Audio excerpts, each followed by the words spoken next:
So the brothers came from Texas, right? Dallas. And they, Friday, they got here Friday. What's your first name? John? And what? David. Oh yeah, David. That's right, David and John. And they bought lunch for the office on Friday. We had a good time. Nice talk. Did you guys like the meeting today? Any questions about anything? Yeah, it was a fantastic meeting. I don't have anything. You guys got to finish up, so. Okay, I want to tell you something that happened on the radio and get your response. All right? Anybody, but I really want yours, since you were visiting out of town. So I get a call on the radio, and the guy said, Jesse, I want to know what would you say. He said, this person that I know is dying of cancer. They have cancer in the bones and all that kind of, they're really dying.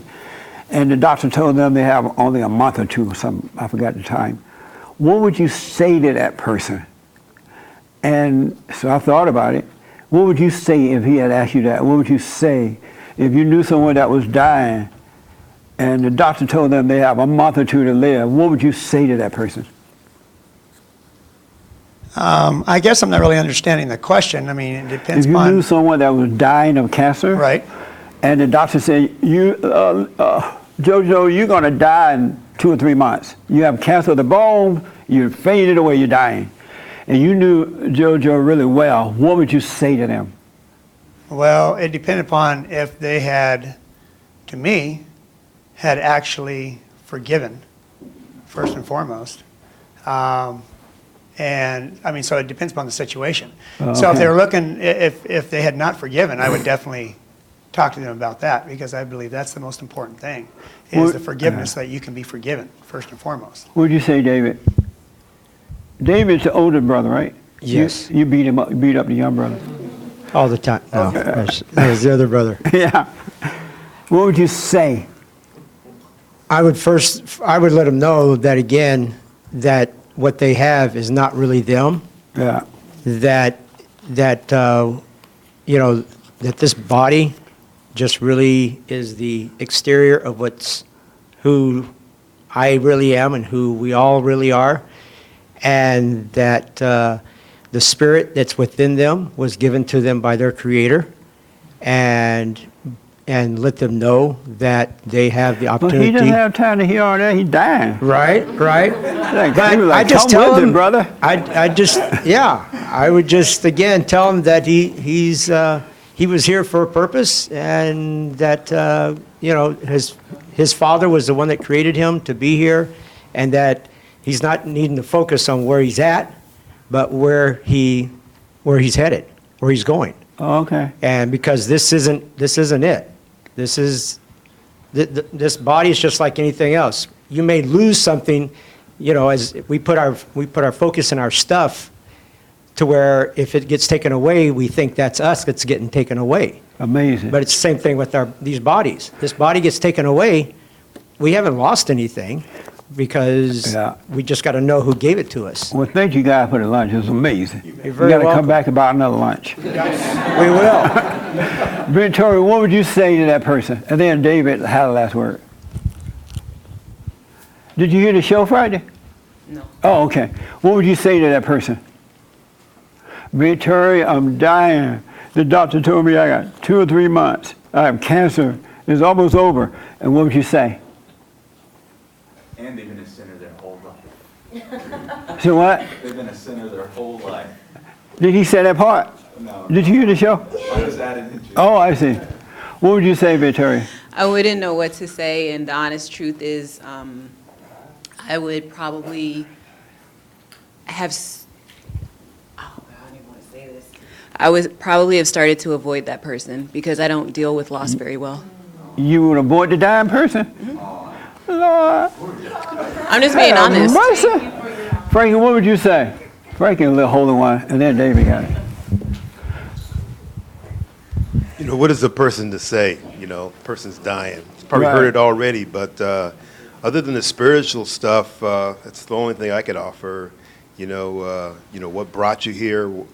You know, your anger, forgiveness. You would say all that? I guess I don't know. Oh, okay. Not been. And you're a little Christian, right? Sometimes. All right. No, nobody raise your hand now. I'm out of time and they yell at me all the time. I always say it's over and then nobody raise their hand, right? And then people raise their hand and I go to them and then they stop and yell at me. So when I want, nobody else, I'm sorry I can't come to you, but he was waiting so long. David, did you hear the show?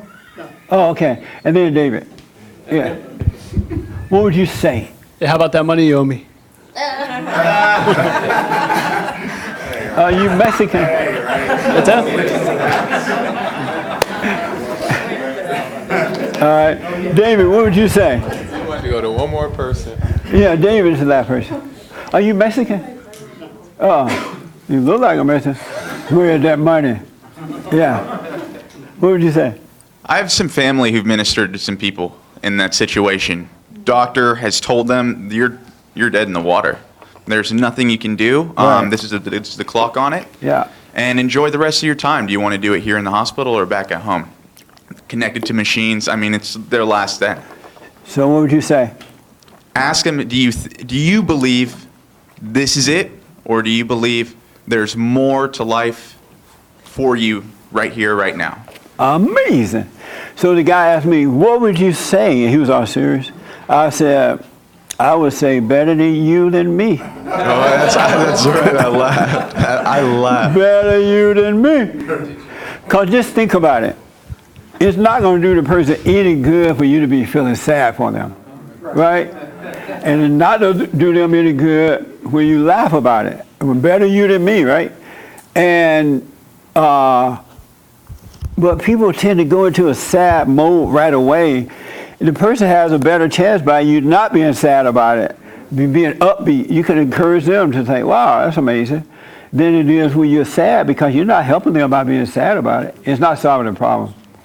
I have an uncle who has he has to go through dialysis 3 days a week.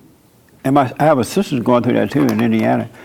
And so when I talk to them, sometimes call my uncle up. I say, hey, he answered the phone. I'm like, man, you still living? I thought you'd be gone by now. What are you doing in the way? And he just cracked up, you know? And then I asked him, how's he feeling? Is he depressed and all that? He's like, you know what? You're the only family member that treat me this way. And I'm so happy about it. Because everybody else all gloom and doom and poor daddy and all that, right? That's not going to help the person. So have life. Choose life. All right?